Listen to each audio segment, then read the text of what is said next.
man maa ngi tudd Awa Dia. Awa Diagne lañ nga ci xale yi. man maay seen bàjjan maay seen yaay tamit ki dee yaayam ak sama yaay ay seex lañ kon ki dee yaayam man sama rakk la ki nekk hôpital tamit maag papaam ñoo bokk ndey ak baay sama rakk la moo ko jur. gannaaw ba ñu la ma sawoo lan nga ñu mën a wax ci situation yi nga xamante ni moom moo fi xew jamono ji. metti trop metti ba fa metti yam metti na ko ak jaaxle nag trop man alxamis laa wàcc ci yoon bi lañ ma woowee téléphone ni ma Awa Dia sa waa kër yi dañoo réer xaw ma nag ñu réer ma ñëw fekk kër gi kenn ñëpp dem ma topp mbedd yi di wër ba dajee ngoti mii ni ko ngoti ku réer mu ni ma Ibra ak Ibrahima ñu àndandoo di wër juróomi fan yàlla cin kenn du ko teg ci kër gi dañuy xëy di yëndoo wër suba ba ngoon jot mënuñu fexe ba xam fa xale yi nekk lu ñu am dem nañ ci sëriñ bu ñu xam dem nañ fi jour bi décès bi di am sama doom ji Touba la ko fekk Touba lañ ko woowee ni ko Fallou dëppal ñibbisi ndax kat xale yi feeñ nañ waaye keneen ki ci des mooy loolu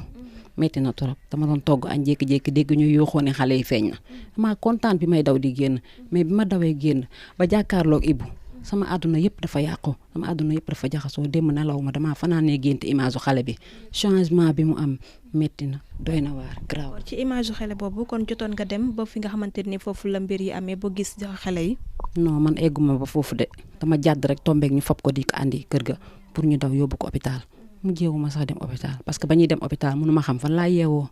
ndax tiit naa ni ma ko gisee moom mosuma ko gisee doomu aadama bu ñu waxee tiit naa rek man tiit naa. kër Mbay Fall doy na waar kër xale bi kañ laa gëj a gis mercredi su guddi moom laa ko gëj a gis kii doomam des fois dama koy xaw a gëj a gis Ibra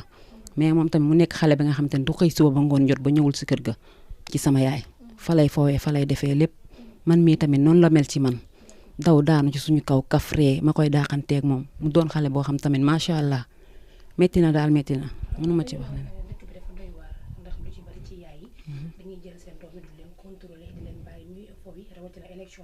su jub si est-ce que daan ngeen farlu ci seen doom yi tamit. bu baax dañuy farlu bu baax ndaxte farlu weesuwul xale dem jàngi ji wàcc ñëw 6 heures génn ñoom diggante kër gi ak kër gee seen kër maam la ndax nee naa la ñun ñëpp benn deret bi la suñ ñaari yaay ay seex lañ kon xam nga ne ñaari kër yi benn la kee day yaakaar ne doomam ma ngi fee kee tamit yaakaar ne doomam mi ngi fii lii moo waral réer bi xaw a yàgg te yàggul noonu sax ndax balaa timis du jot ñoom kenn ku ci nekk bu timis jotee da nga jëli sa doom teg ci sa wet timis bi mu jotee kii ñëw di wër kee tamit ñëw ni ko ma tege ni woon fa la nekk nii la demee.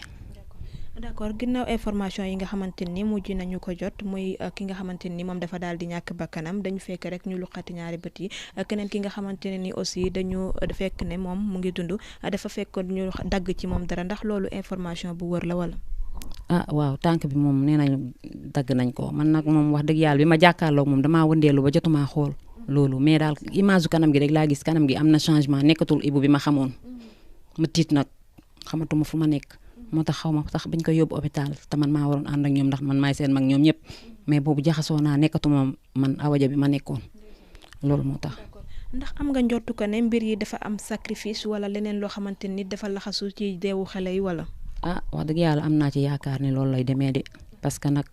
jël nit téye ko lu mat juróomi fan yàlla lekkuñu naanuñu xamuñu ci lu ñu nekk ñu xëy rek ni ñu ngi ci oto doy na waar luus na oto buñ tëj wàcce baas loolu garaaw na de. man soupçonné wu ma kenn de damaa jël lépp rek delloo ko ci loxo yàlla suñu borom yàlla mi mën a leeral dina leeral lépp waaw dañ ni moo ko moom. man nag jotumaa egg ci oto ba waaw. sëriñ bi sëriñu lan la sëriñu njabar la wala sëriñu lan. wax dëgg yàlla tamit mosuma xam ne njibar la wala du njibar sëriñ la daal te gis naa ko tamit muy foofu xale yi muy ree xale yi muy jëndal xale yi loolu laa xam si moom ak tamit romb ko nuyu ko mu fay ma non këram la yor moom këram la yor waaw këram la yor. message bi ngay lancé bàyyi jëmale ko ci nguur gi ngir ñu jàppale leen ko ci cas yu mel nii nga xam ne xew na fi. waaw lii moom wax dëgg yàlla moom war nañ cee jóg taxaw ci bu baax surtout nag ci xale yi ndax xale mooy yor réew ëllëg kon war nañoo jóg bu baax taxaw xool lii lijjanti ko te tamit ñoo ngi ñaan képp ku ñu mën a dimbale mu dimbale ñu ba lu ñu yoon may ñu jël ndax lii metti na trop ku ni mettiwul rek danga kaa fekkewul wala danga kaa déggul metti na. ki nga xamante ni moom moo fi des situation maanaam ci état de santé am ci naka la demee. doy na waar ki fi nekk nii doy na waar sonn na mi ngi hôpital ñun mënuñu ko gis mënuñu ko gis bu ma sañoon tey ma dem gis ko mais mënuñu ko gis metti na nag feebar na te doole amul mais yàlla baax na jël nañ lépp rek teg ko ci loxo yàlla mi mën na leeral yàlla na leeral lépp. d'accord merci beaucoup. ok jaajëfal nañ leen yéen.